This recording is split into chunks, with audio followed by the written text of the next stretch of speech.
नमस्कार विद्यार्थी मित्रांनो, तुम्हाला वाटतं का की तुमचं सामान्य ज्ञान खूप चांगलं आहे? मग हा व्हिडिओ शेवटपर्यंत नक्की पहा। आजचे प्रश्न असे आहेत की 99% लोक याची सर्व उत्तरे देऊ शकत नाहीत। पाहूया तुम्ही किती प्रश्नांची बरोबर उत्तरे देता। आजचा पहिला प्रश्न आहे, माउंट एव्हरेस्ट कोणत्या देशात आहे? Option A Bharat, option B Bhutan, option C Nepal, option D Sri Lanka.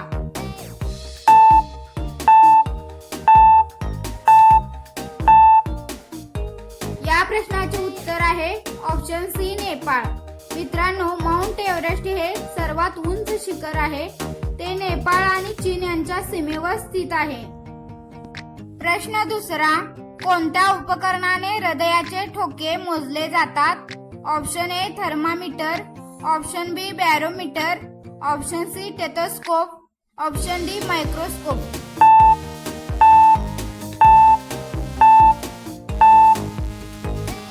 या प्रश्नाचे उत्तर आहे ऑप्शन सी टेथोस्कोप। मित्रांनो, टेथोस्कोपच्या मदतीने डॉक्टर हृदयाचे ठोके मोजतात आणि तपासणी करत असतात।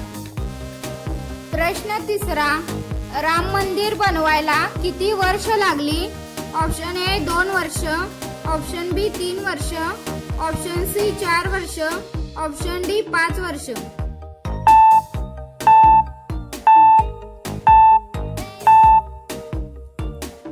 या प्रश्नाचे उत्तर आहे ऑप्शन सी 4 वर्ष। मित्रांनो, श्रीराम जन्मभूमी मंदिरचे प्रत्यक्ष बांधकाम ऑगस्ट 2020 मध्ये सुरू झाले आणि जानेवारी 2024 मध्ये प्राणप्रतिष्ठा झाली। त्यामुळे बांधकाम पूर्ण होण्यासाठी 4 वर्ष लागली। प्रश्न चौथा, भारतातील सर्वाधिक लोखंडाचे उत्पादन कोणत्या राज्यात होते? Option A Maharashtra, option B Odisha, option C Gujarat, option D Rajasthan.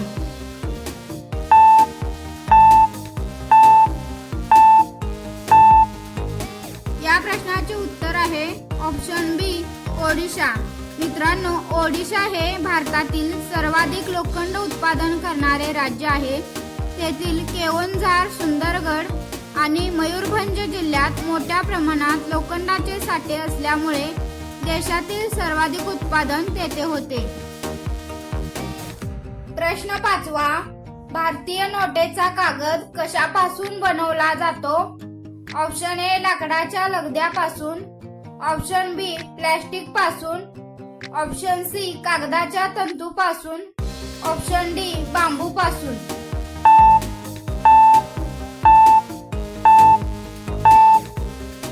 या प्रश्नाचे उत्तर आहे ऑप्शन सी कागदाच्या तंतूपासून। मित्रांनो, भारतीय नोटा सामान्य कागदाच्या नसतात। त्या मुख्यतः कापसाच्या तंतूपासून, विशेष सुरक्षा कागदापासून तयार केल्या जातात। त्यामुळे त्या अधिक मजबूत आणि टिकाऊ असतात।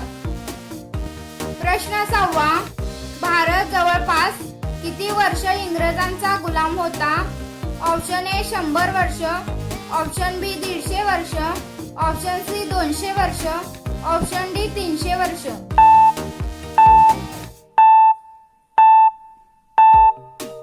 या प्रश्नाचे उत्तर आहे ऑप्शन सी 200 वर्ष।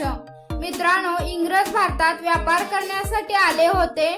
नंतर त्यांनी हळूहळू अनेक भागांवर सत्ता मिळवली आणि ईस्ट इंडिया कंपनीचे वर्चस्व 1757 मधील प्लासीच्या लढाईनंतर मोठ्या प्रमाणात वाढले। त्यानंतर भारतावर ब्रिटिशांनी 200 वर्ष राज्य केले। प्रश्न 7वा, कोणती भाजी खाल्ल्याने किडनी निरोगी राहण्यास मदत होते? ऑप्शन ए बटाटा, ऑप्शन बी वांगे, ऑप्शन सी दुधी भोपळा, ऑप्शन डी भेंडी।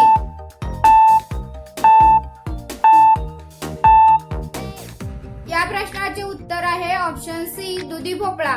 मित्रांनो, दुधी भोपळ्यामध्ये पाण्याचे प्रमाण जास्त असते आणि त्यामध्ये कमी कॅलरी असतात आणि पचायला हलका असतो। त्यामुळे किडनीचे आरोग्य निरोगी राहण्यास मदत होते। त्याचबरोबर पुरेसे पाणी पिणे, मिठाचे प्रमाण कमी ठेवावे। प्रश्न 8वा, पृथ्वी दिन कधी साजरा केला जातो? ऑप्शन ए 5 जून, ऑप्शन बी 22 एप्रिल, ऑप्शन सी 15 ऑगस्ट, ऑप्शन डी 26 जानेवारी.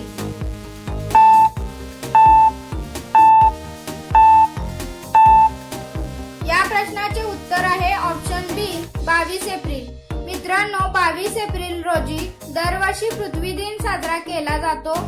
हा दिवस साजरा करण्याचा उद्देश म्हणजे पर्यावरण संरक्षण, प्रदूषण कमी करणे, झाडे लावणे आणि पृथ्वीचे संवर्धन करण्याबाबत जनजागृती करणे.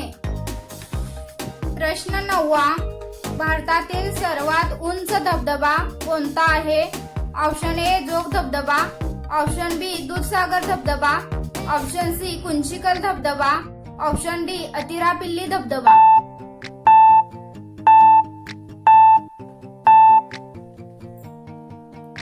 या प्रश्नाचे उत्तर आहे ऑप्शन सी कुंचिकल धबधबा. मित्रांनो, कुंचिकल धबधबा हा कर्नाटक राज्यातील शिमोगा जिल्ह्यात वाराही नदीवर आहे. त्याची उंची 455 मीटर आहे. प्रश्न 10वा. कॅल्क्युलेटरचा शोध सर्वप्रथम कोणत्या देशात लागला?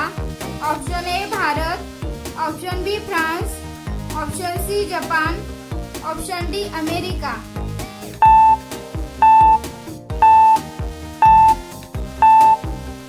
या प्रश्नाचे उत्तर आहे ऑप्शन बी फ्रान्स. मित्रांनो, पहिला यांत्रिक कॅल्क्युलेटर गणित तज्ञ ब्लेस पास्कल यांनी 1642 साली फ्रान्स मध्ये तयार केला होता. विद्यार्थी मित्रांनो, हा प्रश्न आता तुमच्यासाठी.